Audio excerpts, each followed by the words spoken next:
ನಮಸ್ಕಾರ ಎಲ್ಲ ಸಾಕರ್ ಮಂದಿ ಎಲ್ಲರೂ ಹೆಂಗದಿರಿ? ನಾನು ಆರಾಮದಿ ನೋಡ್ರಿ.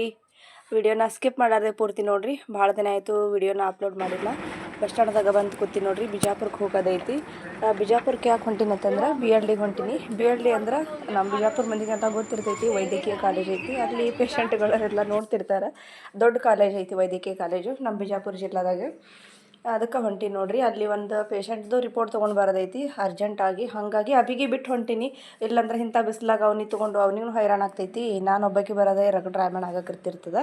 ನಾನು ನಮ್ಮೂರು ಬಸ್ ಸ್ಟ್ಯಾಂಡ್ದಾಗ ಬಂದು ಕುಂದ್ರದ ಎಲ್ಲ ಬಸ್ ಹೋಗಿಬಿಟ್ಟಿದ್ವು. ಇನ್ನು ಯಾವಾಗ ಹೋಗಬೇಕು ಅಂತ ಅಂದ್ಕೊಳ್ಳೋದ್ರಾಗೆ ನಮ್ಮ ಊರಂದವ್ರದ್ದು ಒಬ್ರದ್ದು ಕಾರ್ ಹೊಂಟಿತ್ತು. ಹೆಣ್ಮಕ್ಳು ಹೊಂಟಿದ್ರು. ಅವ್ರ ಜೊತೆ ಬರ್ರಿ ಅಂತಾರನ ಮತ್ತು ಅವ್ರ ಜೊತೆ ಬಂದೆ ನಾನು. ಅಷ್ಟೊತ್ತಿಗೆ ಬಂದು ಇಲ್ಲಿ ಬಸ್ ಸ್ಟ್ಯಾಂಡ್ದಾಗ ಇಂಡಿ ಬಸ್ ಸ್ಟ್ಯಾಂಡ್ದಾಗ ನೋಡೋದ್ರಾಗೆ ಮತ್ತು ಇಲ್ಲಿ ಬಸ್ ಸ್ಟಾಪ್ನಾಗ ಬಸ್ ಹತ್ತೆ ಬಿಟ್ಟಿತ್ತು, ಚಾಲು ಆಗಿತ್ತು. ಹಂಗೆ ಏರ್ದೆ. ಅದ್ರ ಸೀಟ್ ಇರಲಿಲ್ಲ, ಹಾಗೆ ನಿಂತ್ಕೊಂಡು ಹೊಂಟೀನಿ ನೋಡ್ರಿ. ಆಮೇಲೆ ಬಿಜಾಪುರಕ್ಕೆ ಕಾಟಾ ಮಾರ್ಕೆಟ್ಗೆ ಇಳಿದು ಅಲ್ಲಿಂದ BLDಗೆ ಹೋಗ್ಬೇಕಂದ್ರೆ ಇಲ್ಲಿ ಅಂದ್ರೆ ಒಂದು ಶಾರ್ಟ್ಕಟ್ ರೋಡ್ ಐತಿ, ಸಮೀಪ ಆಗ್ತದೆ ಇದಕ್ಕೆ ಹೋಗ್ಲಿಕ್ಕೆ. ಸಿದ್ದರಾಮೇಶ್ವರ ಗುಡಿ ಮುಂದೆ ಆ ಕಡೆದಿಂದ ಹೋದ್ರೆ ಐತೈತೆ. ನಾನು ಹೊಂಟೀನಿ. ಅಲ್ಲಿ ಹೋದ ತಕ್ಷಣ ಒಂದು ಆಟೋಗಳದ ಯಾವಾಗಲೂ ಕಾಮನ್ನಾಗಿ ಬರ್ತಿರ್ತಾವೆ. ಆಟೋ ಅಥವಾ ಬಸ್ಸಿಗೆ ಹೋಗ್ಬೇಕು ಅಂದ್ಕೊಂಡು ಏನು ನಡ್ಮಧ್ಯದಾಗ ಒಂದೊಂದು ಬಸ್ ಬರಲಿಲ್ಲ. ಎಲ್ಲ ನಾನು ಅಪೋಸಿಟೇ ಹೋಗಿಬಿಟ್ಟು ಆಮೇಲೆ ಆಟೋದವ್ರು ಯಾರೂ ಸ್ಟಾಪ್ ಮಾಡ್ಲಿಕ್ಕೆ ಇರಲಿಲ್ಲ. BLD ಅಂದ್ರೆ ಇಲ್ಲರಿ ಅಂತ ಹೇಳಿಬಿಟ್ರು. ಮತ್ತು ಎಷ್ಟೊತ್ತನ ಬಿದ್ರಿ ದವಾಖಾನೆ ಸಮೀಪ ಆಗುವಷ್ಟು ನಡ್ಕೊತ ಹೋದೆ ನಾನು ಅಲ್ಲಿಂದ. ಅಲ್ಲಿಗೆ ಹೋದ ತಕ್ಷಣ ಅವಾಗ ಒಂದು ಆಟೋ ಬಂತು.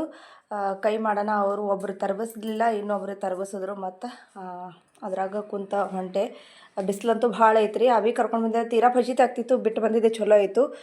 ಜಲ್ದಿ ಆಗ್ತದೆ ಅಂತೇಳಿ ನಾನು ಹಿಂಗೆ ಈ ರೂಟದಿಂದ ಬಂದೆ. ಆದರೆ ಮತ್ತು ಯಾವ ಟೈಮ್ ಆಗಬೇಕು ಅದೇ ಟೈಮ್ ಆಯಿತು. ಬಂದೆ ನೋಡಿರಿ BLDಗೆ. ಇದೇ BLD ನೋಡಿರಿ. ಗೊತ್ತಿಲ್ಲಾರ್ದವ್ರು ನೋಡ್ಕೊರಿ. BLD ಅಂದ್ರೆ ದೊಡ್ಡ ದವಾಖಾನೆ ಐತಿ. ಇಲ್ಲಿ ನೀರು ಮಾರಾಕತ್ತಾರ ಅನಿಸ್ತೈತಿ. ನೀರು ತೊಗೊಳಕತ್ತಾರ ನೋಡ್ರಿ. ಈಗ ಬ್ಯಾಸ್ಗೆ ದಿನದಾಗ ನೀರಂತೂ ಭಾಳ ಹತ್ತವು.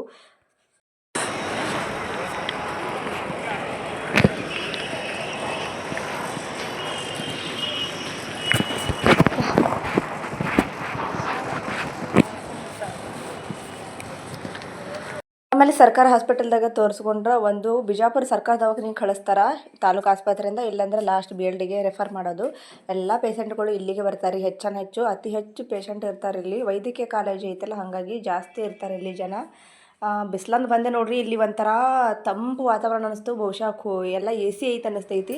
ಅಷ್ಟೊತ್ತಿಗೆ ಪೇಷಂಟ್ ಕಡೆಯವ್ರು ಬಂದರು. ಅವ್ರಿಗೆ ಮೊದಲೇ ಹೇಳಿದ್ದೆ ನಾನು ಬರ್ತೀನಿ ರೀ, ಕೆಳಗಡೆ ಬರ್ರಿ. ಮತ್ತು ನಾ ಎಲ್ಲಿ ಹುಡ್ಕಾಡ್ಕೊಂಡು ಕುಂದಿರ್ಲಿ, ಯಾಕಂದ್ರೆ ಸಣ್ಣದಲ್ಲ ದವಾಖಾನೆ, ಭಾಳ ದೊಡ್ಡದೈತಲ್ಲ. ಹಾಗಾಗಿ ಅವ್ರಿಗೆ ಹೇಳಿದ್ದೆ. ಅಷ್ಟೊತ್ತನ ಅವರು ಬಂದು ಹೊರಗಡೆ ನಿಂತುಬಿಟ್ಟಿದ್ರು. ಅವ್ರು ಬಂದ ತಕ್ಷಣ ಅವ್ರ ಜೊತೆ ಮತ್ತು ಪೇಷಂಟ್ಗೆ ಭೇಟಿಯಾಗಿ ಹೊಳ್ಳಿ ರಿಪೋರ್ಟ್ಗಳನ್ನೆಲ್ಲ ತೊಗೊಂಡು ಹೊಂಟಿದ್ದೆ ನೋಡ್ರಿ. ಇಲ್ಲಿ ಶಾಸ್ತ್ರಿ ಮಾರ್ಕೆಟ್ ನೋಡಿ ಜೀವ ಮರ ಅನ್ನತ್ತಿತ್ತು. ಏನು ತೊಗೊಳ್ಲಿಕ್ಕೆ ಬಿಡ್ಲಿಕ್ಕೆ. ಆದ್ರೆ ಹೋಗಿ ಒಂದು ರೌಂಡ್ ಹಾಕ್ಕೊಂಡು ಬಂದು ಕಣ್ಣಿಂದೇ ಒಂದು ಸ್ವಲ್ಪ ನೋಡ್ಕೊಂಡು ಬಂದಾಗ ಕಣ್ಣು ತಂಪ ಮತ್ತು ಮನಸ್ಸು ತಂಪ ಎರಡೂ ತಂಪಾಗಿಬಿಡ್ತೈತಿ. ಹಳೆ ಅನ್ಸಾಕತ್ತಿತ್ತು. ಇಲ್ಲಿ ತನಕ ಬಂದು ಏನೂ ತೊಗೊಳ್ಳಿಲ್ಲಲ್ಲ ಮಕ್ಕಳಿಗೆ ಅಥವಾ ನನಗೆ ಏನಾರು ತೊಗೋಬೇಕನ್ನೋ ಆಸೆ ಇತ್ತು. ಆದರೆ ಏನು ಮಾಡಿದ್ರಿ, ಹೊಳ್ಳಿ ವಾಪಸ್ ನಾನು ಜಲ್ದಿ ಹೋಗಬೇಕು. ಆಮೇಲೆ ಬಸ್ ಬೇಳೆ ಭಾಳ ರಶ್ ಇರ್ತಾವಲ್ಲ, ಹಾಗಾಗಿ ಸುಮ್ಮನೆ ಹಾಗೆ ಹೋಗಿಬಿಟ್ಟೆ ನೋಡ್ರಿ. ಎಲ್ಲ ಕಡೆ ನೋಡಿರಿ ಫುಟ್ಪಾತ್ನಲ್ಲಿ ಅದೆಲ್ಲ ಎಷ್ಟು ಚಂದ ಐಟಮ್ಸ್ಗಳು ಇಟ್ಟಾರೆ, ಎಷ್ಟು ಮಸ್ತ್ ಅದಾವು.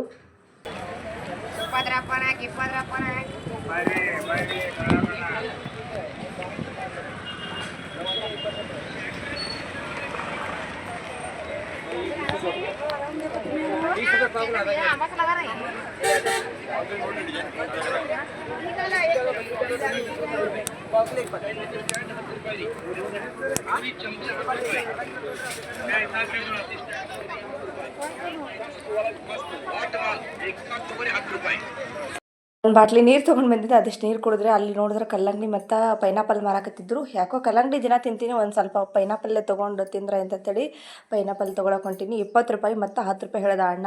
ಒಂದು 10 ರೂಪಾಯಿದು ಕೊಡಪ್ಪ ಅಂದೆ. ತಿನ್ನೋದಕ್ಕೂ ಟೈಮ್ ಇಲ್ಲ ನನಗೆ. ಬಸ್ ಮತ್ತು ಮಿಸ್ ಅದು ಅಂದ್ರೆ ಹೆಂಗೆ. ಹೊಳ್ಳಿ ನನಗೆ ಊರಾಗ ಹೋಗ್ಲಿಕ್ಕೆ ಬಸ್ಗಳು ಇರೋಂಗಿಲ್ಲ, ಎಲ್ಲ ಸೊಲ್ಲಾಪುರ ಬರ್ತಾವಲ್ಲ. ಯಾಕಂದ್ರೆ ನಾವು ಆಧಾರ್ ಕಾರ್ಡ್ದಿಂದ ಹೋಗೋರು. ಹಂಗಾಗಿ ಇರ್ಲಕ್ಕೆ ಒಂದು ತೊಗೊಂಡು ತಿನ್ಕೋತಾರೆ ಹೋದ್ರೆ ಅಂತೇಳಿ ಒಂದು ಪೈನಾಪಲ್ ತೊಗೊಂಡೆ. ಅದು ನಾನು ಗ್ಲಾಸ್ನಲ್ಲಿ ಏನಾದ್ರು ಕೊಡು ಅಂದ್ರೆ ಅವನು ಅಲ್ಲ ಗ್ಲಾಸ್ನಲ್ಲಿ 20 ರೂಪಾಯಿ ಆದ್ರಿ ಅಂತಂದ. 10 ರೂಪಾಯಿಗೆ ಮತ್ತು ಯಾವ್ದು ಬರ್ತದೆ ಅದು ಕೊಟ್ಟ ತೊಗೊಂಡು ಹೊಂಟೀನಿ ರೀ. ನನಗಂತೂ ಎಲ್ಲ ಫ್ರೂಟ್ಸ್ಗಳೊಳಗೆ ಪೈನಾಪಲ್ ಅಂದ್ರೆ ಭಾಳ ಇಷ್ಟ ರೀ. ಅದು ತಿನ್ನಲಿಲ್ಲ ಅಂದ್ರೆ ಸಮಾಧಾನ ಆಗಲ್ಲ. ನೋಡಿದ್ರೆ ಬರೀ ಬಾಯ ನೀರು ಬರತ್ತಿದ್ದು. ಒಂದು ಸ್ವಲ್ಪ ಉಪ್ಪು ಆಮೇಲೆ ಖಾರನೂ ಹಾಕಿಕೊಡ್ತಾರೆ. ಬರೀ ಉಪ್ಪಟ್ಟೆ ಹಾಕಿಸ್ಕೊಂಡೆ ನಾನು. ಬಸ್ ಸ್ಟ್ಯಾಂಡ್ಗೆ ಬಂದು ನಿಂದ್ರಾದ್ರಾಗೆ ನಾನು ಬರೋದ್ರಾಗೆ ಅಷ್ಟೊತ್ತಿಗೆ ಹತ್ತು ಬಿಟ್ಟಿದ್ರಿ. ಆದರೆ ಬಸ್ಸಿನಾಗ ಒಂದು ಸೀಟ್ ಸಿಗಲಿಲ್ಲ. ಮತ್ತು ಹಾಗೆ ನಿಂತ್ಕೊಂಡು ಬಂದೆ. ಇಂಡಿಗೆ ಬಂದು ರಿಪೋರ್ಟ್ಸ್ಗಳು ಒಬ್ಬರಿಗೆ ಕೊಟ್ಟು ಹೊಳ್ಳಿ ಬಡ ಅವಸರ ಇನ್ನು ಲೇಟ್ ಆಗ್ತೈತಿ. ಬಸ್ ಸ್ಟ್ಯಾಂಡ್ಗೆ ಹೋಗಬೇಕು. 4:15 ಗಂಟೆಗೆ ಬಸ್ ಹತ್ತೈತಿ ಅಂದ್ಕೊಂಡು ನಾನು ಅವಸರ ಮಾಡ್ಕೋತ ನಾನು ಬಂದೆ. ಜಸ್ಟ್ ಒಂದು 5 ನಿಮಿಷದ್ರಾಗೆ ಹೋಗೇ ಬಿಡ್ತೀರಿ ಕಡೆಗೆ ಬಸ್ಸು. ಸಿಗಲೇ ಇಲ್ಲ ನನಗೆ ಫ್ರೀ ಬಸ್ಸ. ಆಮೇಲೆ ನಾನು ಯಾವ್ದಾರ ಬಸ್ ಬರ್ತಾ ಅಂತ ಕಾಯ್ದೆ ಯಾವ ಬರಲಿಲ್ಲ, ಬರೀ ಸೋಲಾಪುರ ಬಸ್ಸೇ ಬರಾಕತ್ತು. ಮತ್ತು ಯಾಕೆ ಇರ್ಲಕ್ಕ ಇನ್ನು ಹೋದ್ರೈತೆ ಅಂತ ಹೇಳಿಕಂದ್ರೆ ಡಿಸೈಡ್ ಮಾಡಿಬಿಟ್ಟೆ. ಯಾಕಂದ್ರೆ ಯಾವಾಗಲೂ ಫ್ರೀ ಆಧಾರ್ ಕಾರ್ಡ್ ಮ್ಯಾಗ ಹೋಗ್ತೀವಿ, ಒಂದಿನ ರೊಕ್ಕ ಕೊಟ್ಟು ಹೋಗೋದ್ರಿಂದ ಏನಾಗ್ತದೆ ಮತ್ತು ಲೇಟ್ನು ಭಾಳ ಆಗಕತ್ತ ಅಂತೇಳಿ ಕಡೆಗೆ ರೊಕ್ಕ ಕೊಟ್ಟು ಸೋಲಾಪುರ ಬಸ್ಸಿಗೆ ಹತ್ತಿದ್ದಾರೆ. ನಾನು ಎಷ್ಟು ಅವಸರ ಮಾಡಿದ್ರು ಏನಾಗಬೇಕು ಅದೇ ಆಯಿತು. ಏನ್ರಿ ಇದು ಬಿಜಾಪುರ ಬಿಸ್ಲ ಯಪ್ಪ, ಬೇರೆ ಜಿಲ್ಲಾದಾಗೈತೋ ನಮ್ಮ ಜಿಲ್ಲೆಗೆ ಇಂಥ ಪರಿ ಬಿಸಿಲೈತೋ ಅನ್ನುವಂಗೆ ಐತ್ರಿ. ಅಲ್ಲಿದಿಂದ ಇಲ್ಲಿ ಬರೋದ್ರೆ ಮಾರಿ ನೋಡಬೇಕು, ಹೆಂಡಿ ಆಗಿಬಿಟ್ಟೈತಿ. ಓಕೆ, ವಿಡಿಯೋ ಇಷ್ಟ ಆಗಿದೆ ಅನ್ಕೋತೀನಿ. ಮತ್ತು ನೆಕ್ಸ್ಟ್ ಮುಂದಿನ ವಿಡಿಯೋ ಮುಂದಿನ ಬ್ಲಾಗ್ದಲ್ಲಿ ಸಿಗ್ತೀನಿ. ಬಾಯ್, ಥ್ಯಾಂಕ್ ಯು, ಧನ್ಯವಾದ.